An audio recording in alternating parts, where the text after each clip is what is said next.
Admiral Diana Walsh stood at the command center of the International Space Defense Station, her silver-streaked hair pulled back in a tight bun as she studied the massive holographic display before her. The alien fleet had appeared without warning, 37 ships in perfect formation, their hulls shimming with an otherworldly iridescence against the backdrop of stars. "They're broadcasting on all frequencies," Admiral, Lieutenant Raj Patel reported, his fingers dancing across the quantum interface. "The message is being translated now." The main screen flickered to life, revealing a towering figure with crystalline skin that seemed to pulse with internal light. 4 arms crossed over an ornate ceremonial armor, and 3 sets of eyes blinked in unsettling synchronization. "People of Earth," the alien's voice resonated through the chamber, translated in real time.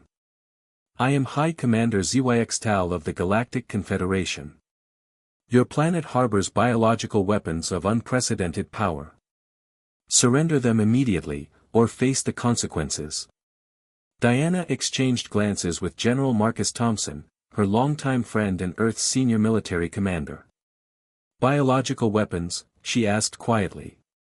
"We've honored the Bioweapons Convention for over a century." Marcus shrugged, his dark features creased with concern.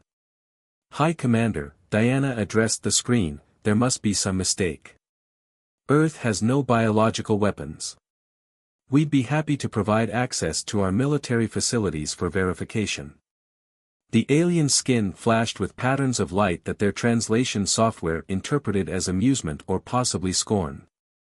"Do not attempt deception, Admiral. Our surveillance teams have documented everything. Your species has engineered the perfect predator, a creature of unmatched stealth, agility, and killing efficiency. You keep them in your homes, breeding them, training them from birth." The command center fell silent. Diana felt a headache building behind her eyes. "Commander, I assure you dash. Observe." The screen split, showing what appeared to be civilian surveillance footage.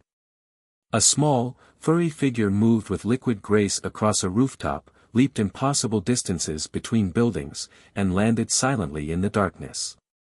Diana squinted. Is that a cat?" "Your engineered hunter-killer can navigate in total darkness, scale vertical surfaces, and strike with lethal precision," Zyxtal continued. "Their neural manipulation abilities are particularly concerning. They have evolved specific frequencies that affect the emotional centers of the human brain." Behind her, Diana heard a muffled snort of laughter quickly turned into a cough. She fought to keep her face neutral. "Commander, I believe there's been a misunderstanding. What you're seeing is a common house cat. They're pets, companions dash." "Pets?" The alien's skin pulsed with rapid patterns. "You expect us to believe you keep apex predators as companions? We have witnessed their capabilities. They can detect motion at microscopic levels, process visual information faster than any known species, and operate with complete autonomy while maintaining absolute loyalty to their human handlers." As if on cue, the screen showed more footage, a cat pouncing on a laser dot with surgical precision, another catching a fly in midair, and a third silently stalking through tall grass. "Sir," Lieutenant Patel interrupted, "they're sending additional data. Apparently they've captured one of these weapons for study." The image changed to show what appeared to be a containment chamber aboard the alien flagship. Inside, curled up on a cushion, was an orange tabby cat, peacefully grooming itself. "Behold your deadly warrior," Zyxtal declared. "Though I must warn you, it has already compromised 3 of our scientific staff. They report an overwhelming compulsion to provide it with something called chin scratches and treats.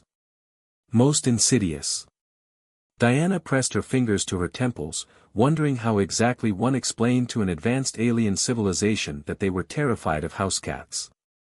"High Commander, I propose a diplomatic meeting. Let us show you these creatures in their true context. I believe we can address your concerns peacefully." The alien commander conferred with others off-screen, their skin patterns creating a mesmerizing light show. "Agreed. But be warned, we are monitoring all frequencies.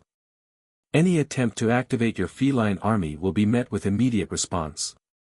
As the transmission ended, Diana turned to her staff, all of whom were desperately trying to maintain their professional composure.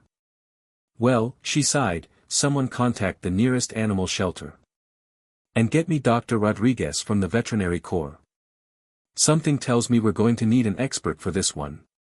Ma'am. Patel raised his hand tentatively. Should I cancel the order for the laser-guided defense system? Given the circumstances. Diana couldn't help but smile. Yes, Lieutenant. I don't think we want to give our guests the wrong idea about laser pointers. Dr. Nadia Petrov stood in the hastily assembled diplomatic chamber aboard the International Space Station, wondering how her doctorate in veterinary medicine had led to this moment. Before her, a delegation of the Galactic Confederation stared in mixed horror and fascination at a simple pet carrier. You transport your weapon in this small containment unit? Subcommander Vexna asked, her crystalline skin flickering with patterns of concern. This is Luna, Nadia replied calmly, opening the carrier door. A fluffy white Persian cat sauntered out, tail held high. She's my therapy assistant at the Veterans Hospital. The aliens took a collective step back. High Commander Zewixdal's voice resonated through their translator, therapy. You use these lethal creatures for psychological warfare? Luna stretched lazily, found a patch of sunlight streaming through the observation window, and promptly curled up for a nap. The aliens' monitoring equipment went wild. Extraordinary, their chief scientist, Keldar, whispered. It appears to be absorbing solar radiation.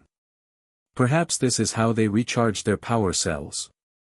Admiral Walsh, standing beside Nadia, managed to keep a straight face. Perhaps we should explain cats from the beginning. Dr. Petrov. Nadia pulled up her presentation on the holoscreen.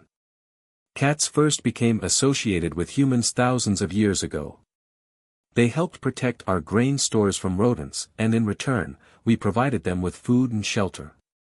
Over time, they became companions. Ah! Zewixdal's skin pulsed triumphantly. So you admit they are trained for hunting and killing? Well, yes, they hunt mice sometimes, Nadia conceded. But mostly they sleep. About 16 hours a day, actually. The aliens huddled together, conferring in hushed tones. Luna chose that moment to roll over, exposing her belly to the sunlight. Several of the alien scientists began taking furious notes. What about their neural manipulation abilities? Keldar demanded. We've documented the strange effect they have on human brain chemistry. You mean purring? Nadia asked. Yes, cat purrs can have therapeutic effects. They've been shown to lower blood pressure and promote healing. Luna here helps our patients with anxiety and depression. The alien skin patterns shifted to what their cultural guide identified as extreme skepticism. You expect us to believe, Zewixdal said slowly, that you took one of Earth's most efficient predators and used them for healing. Luna chose that moment to wake up, stretch, and walk directly toward the alien delegation. Their security team raised their weapons, but Zewixdal waved them down, seemingly transfixed by the approaching feline. The white Persian cat sat directly in front of the High Commander, looked up with big blue eyes, and meowed softly. The effect was immediate. Zewixdal's skin erupted in patterns of blue and gold that their translator couldn't quite interpret. The sound waves, Keldar gasped, checking his instruments. They're broadcasting directly to the pleasure centers of our brains. That's just how they ask for treats, Nadia explained, trying not to smile. She pulled a small bag from her pocket. Would you like to give her one? The next hour was spent teaching the increasingly fascinated alien delegation how to properly offer treats to a cat. Luna, for her part, played her role perfectly, accepting their offerings with just enough aloofness to keep them coming back for more. I don't understand, Vexna admitted, watching Luna bat around a toy mouse. If they're so deadly, why do they engage in this seemingly pointless play behavior? Because they're not weapons, Admiral Walsh explained gently. They're family. Companions. Friends. Friends? Zyxtal seemed to struggle with the concept. With a predator species? Humans have a long history of forming bonds with various animals, Nadia added. Dogs, horses, birds, we've learned that mutual respect and affection can bridge almost any gap. The alien commander stared thoughtfully at Luna, who had decided his ceremonial armor made an excellent scratching post. Perhaps we have misinterpreted some things. If you'd like, Nadia offered, we could arrange visits to some of our animal shelters. Show you how cats really live with humans. The alien skin patterns shifted through a rainbow of colors before settling on a soft purple that their guide identified as indicating curiosity and acceptance. Yes, Zyxtal decided, absent-mindedly reaching down to scratch Luna behind the ears. I believe we have much to learn about your species and these, companions of yours. Admiral Walsh smiled diplomatically, but her eyes twinkled with amusement. Shall we discuss removing your fleet from Earth orbit over dinner? I know a lovely cafe with an excellent garden patio. Though I should warn you, they have a resident cat. Is it weaponized? Vexna asked nervously. Only against unattended tuna sandwiches, Walsh replied, and for the first time, the alien's translator detected something it identified as laughter in their crystal tones. The Happy Paws Animal Shelter had never seen anything quite like this. Director Raj Patel watched with barely contained amusement as a dozen alien scientists, their crystalline bodies shimmering with excited patterns, crowded around the cat playroom's observation window. Incredible, Chief Scientist Keldar muttered, all 6 eyes fixed on a tabby playing with a feather toy. They maintain their hunting reflexes even in captivity. We call it playing, Raj explained patiently. It keeps them active and happy. He'd spent the last week helping coordinate what the media had dubbed Operation Whiskers, a comprehensive educational program about Earth's feline companions for their galactic visitors. Inside the playroom, Lieutenant Maria Rodriguez, their military liaison, sat cross-legged on the floor as cats of various sizes and colors wandered around her. A small black kitten had claimed her lap, while an elderly orange cat dozed nearby. But how do you control them? Subcommander Vexna asked, her skin flickering with confusion patterns. We see no neural restraints, no control collars. We don't control them, Maria replied, gently scratching the kitten's chin. That's the point. Cats choose to be with us. They're independent creatures who share our homes because they want to. The aliens' diplomatic team huddled together, their skin patterns shifting rapidly as they conferred. Their cultural translator was working overtime trying to process the concept. Watch this, Raj said, pulling out a laser pointer. The reaction was immediate, several aliens raised their defensive shields, thinking it was a weapon. But when he pointed it at the floor, creating a small red dot, the effect on the cats was dramatic. 3 cats immediately pounced toward the light, coordinating their attacks with impressive precision. The aliens' instruments went crazy trying to analyze the phenomenon. See? Keldar exclaimed. Military training. Look at their tactical coordination. Maria couldn't help laughing. No, they just think it's fun. Cats play because they enjoy it. Like this dash, she dangled a string toy, and immediately had several eager participants. High Commander Zyxtal, who had been quietly observing, stepped closer to the window. In all our studies of Earth species, we never considered joy. We saw their physical capabilities, their hunting skills, their effect on human biology, but we never considered that they might simply enjoy human company. A large Maine Coon chose that moment to press its paw against the window near Zyxtal. The alien commander's skin erupted in surprised patterns, but he didn't step back. Would you like to come inside? Raj offered. Our cats are very good with visitors. After extensive security protocols and several nervous discussions, the alien delegation entered the cat playroom. What followed was perhaps the most unusual diplomatic session in Earth's history. High Commander Zyxtal found himself sitting on a cushion, carefully petting a purring Persian cat. His security team had long since abandoned their formal positions, distracted by various cats demanding attention. Even the serious chief scientist Keldar was on the floor, fascinated by a kitten attacking his ceremonial robes. The vibrations they produce, Keldar noted, scanning the purring cat with his instruments. They operate at precisely the frequency needed to reduce stress hormones in both humans and, apparently, our species as well. We used to think they were gods, Maria mentioned, showing Vexna how to properly use a cat brush. Ancient Egyptians worshipped them. Ah! Zyxtal's skin brightened.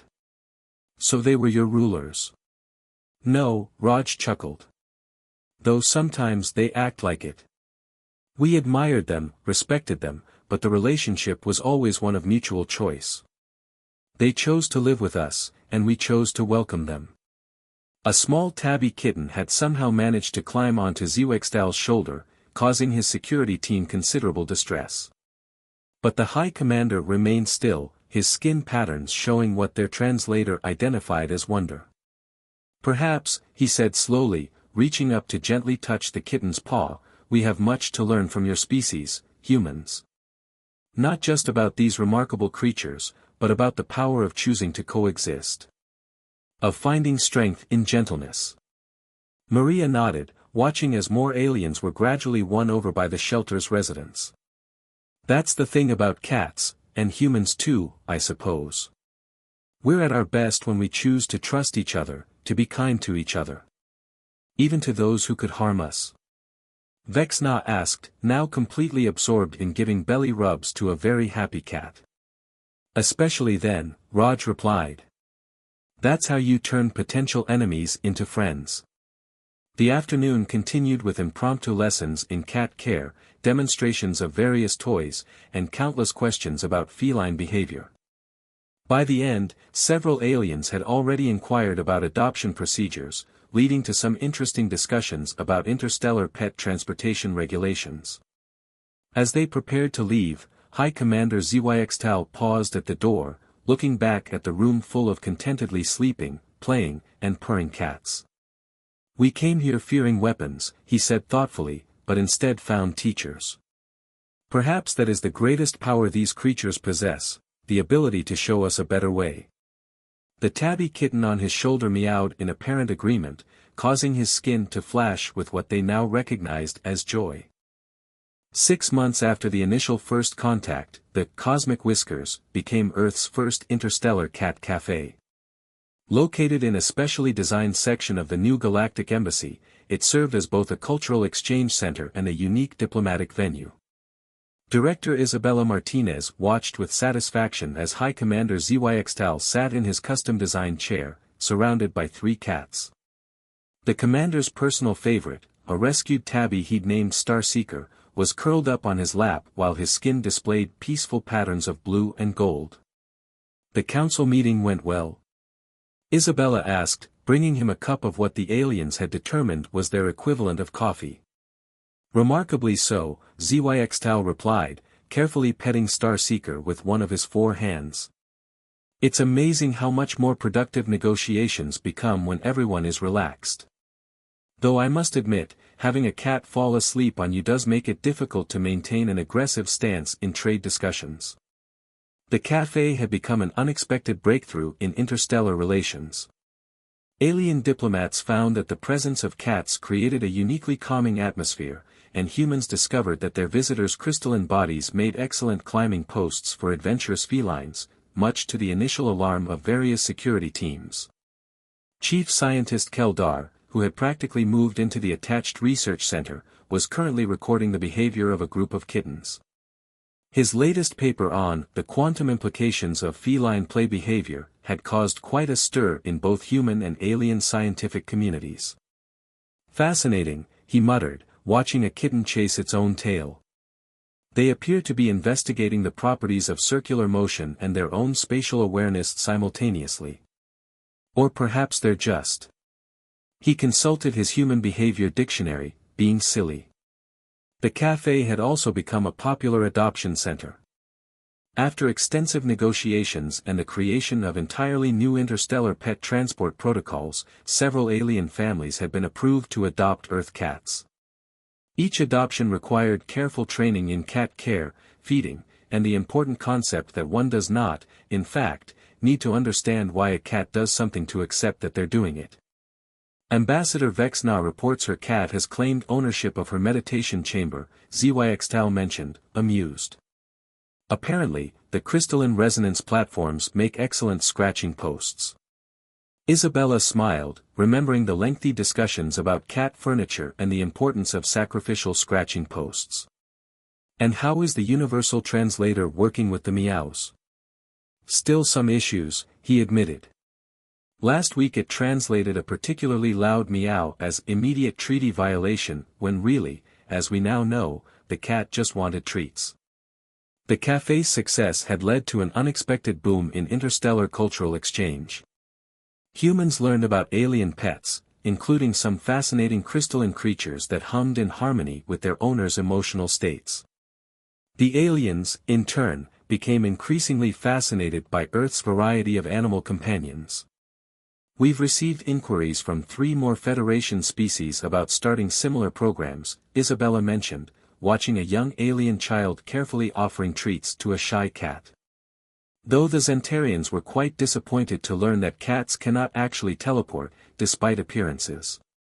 Ah yes, the infamous cat dimension theory, Zyxtal chuckled, a sound that had taken their translators weeks to properly identify. Keldar is still convinced they're accessing some form of quantum space when they disappear behind furniture. A commotion near the cafe's entrance drew their attention. A delegation from a newly contacted species had arrived for their first visit. The tall, insectoid beings froze as a large Maine Coon sauntered past them, tail held high. "Don't worry," Isabella called out reassuringly. "That's just Professor Whiskers. He's our official greeter." The alien's translator squawked. "Professor?" "Honorary title," Zyxtal explained, rising carefully to avoid disturbing Starseeker. Though he has contributed to several research papers by walking across keyboards at crucial moments. As Isabella helped introduce the newcomers to the concept of cats, she reflected on how far they'd come. What had started as a potentially catastrophic misunderstanding had evolved into something beautiful, a bridge between species, built on purrs and head bumps. "You know," Zyxtal mused, watching the new delegates gradually relax as cats investigated them, "we were right about one thing. These creatures are powerful weapons, against fear, against distrust, against the barriers we build between species. We just didn't understand what kind of power it was." A kitten chose that moment to climb up his ceremonial robes, reaching his shoulder and touching his crystalline face with a tiny paw. His skin erupted in patterns of pure joy. "Though," he added, gently cradling the kitten, "I still maintain they must have some form of mind control. How else do you explain why I now have 7 of them in my quarters?" "That's not mind control, Commander," Isabella laughed. "That's just being a cat person. Welcome to the club." 1 year after first contact, the United Nations Interstellar Assembly gathered for a historic ceremony. The massive chamber, designed to accommodate various alien species, was packed with representatives from across the galaxy. And, much to the initial confusion of protocol officers, cats.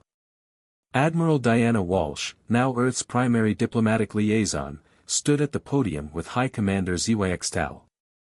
Behind them, a massive holoscreen displayed images from the past year, alien scientists playing with kittens, diplomatic meetings interrupted by curious cats, the famous Great Treaty Signing incident, where a cat had walked across the document leaving perfect paw prints that were now considered part of the official seal. "When we first arrived," Zyxtal addressed the assembly, his crystalline form glowing softly, "we thought we had discovered weapons. Instead, we found teachers." He paused as his personal cat, Starseeker, jumped onto the podium and began grooming herself. "Perhaps that is the greatest lesson Earth has shared with us, that strength can be found in gentleness, and power in choosing to trust. The Galactic Federation's newly established, companion species cultural exchange program had far exceeded anyone's expectations. Earth cats had become unofficial ambassadors, breaking down barriers between species with purrs and headbutts. The program had also led to fascinating discoveries about other species' animal companions, enriching both human and alien understanding of interspecies relationships. Dr. Nadia Petrov, who had helped start it all, now headed the Interstellar Veterinary Exchange. The therapeutic applications are remarkable, she explained to a group of alien medical researchers. We've discovered that cat purrs have beneficial effects on nearly every species we've encountered. It's as if they've evolved to be universal stress relievers. Chief Scientist Keldar, whose original threat assessment of Earth cats had sparked the whole misunderstanding, had become one of the program's strongest advocates. His latest research paper, Quantum Entanglement and Feline Behavior, Why Cats Always Land on Their Feet and Other Mysteries, had become required reading in both xenobiology and physics departments. We're still not entirely sure how they fit into those small spaces, he admitted during his presentation. Though our current theory involves localized space-time manipulation. A tabby cat sleeping in an impossibly small box nearby seemed to support his hypothesis. The ceremony marked the official opening of the Galactic Federation's first dedicated pet adoption center, a massive space station designed to facilitate interspecies pet adoption and cultural exchange. The center included areas for Earth cats, crystalline creatures from Zewextal's homeworld, telepathic fish from the Sirius system, and dozens of other species' companion animals. The universal language, Ambassador Vex Na observed, watching aliens of all shapes and sizes bonding over their shared love of animals, isn't mathematics or music. It's the simple act of caring for another being. As if to demonstrate her point, a small kitten had managed to charm a group of previously standoffish delegates from a newly contacted civilization. Their translator was struggling to keep up with their excited questions about adoption procedures. The ceremony concluded with an unexpected announcement from High Commander Zewextal. In recognition of Earth Cat's contribution to interstellar peace, he declared, his skin patterns displaying formal ceremonial colors, the Galactic Federation has officially classified them as cultural treasures of the universe, though, he added as his skin flickered with amusement, they seem largely unimpressed by the honor. Indeed, the cats present at the ceremony remained characteristically indifferent to their new status, more interested in napping in patches of sunlight or investigating alien delegates' ceremonial robes. Admiral Walsh couldn't help but smile as she watched a dignified alien ambassador completely abandon protocol to play with a cat toy. You know, she said to Zewextal, when you first arrived demanding we surrender our deadly weapons, I never imagined we'd end up here. Neither did I, he agreed, absent-mindedly scratching Starseeker behind the ears. Though I maintain they are still the most effective weapons in the galaxy, against prejudice, fear, and loneliness. We just needed Earth to show us how to surrender to them properly. As the assembly concluded, cats and aliens and humans mingled freely, the sound of purring mixing with the hum of translator devices and the crystalline tones of alien laughter. In the end, what had started as a cosmic misunderstanding had evolved into something far more precious, proof that love, care, and a small furry creature's headbutt could bridge even the vast distances between stars. Though, Zewextal added, watching a kitten somehow scale the supposedly unclimbable ceremonial curtains, I still think they might be secretly plotting to take over the galaxy. Oh, they already have, Admiral Walsh laughed. They just let us think we're in charge. And somewhere in the chamber, a cat purred, and the universe seemed just a little bit more connected.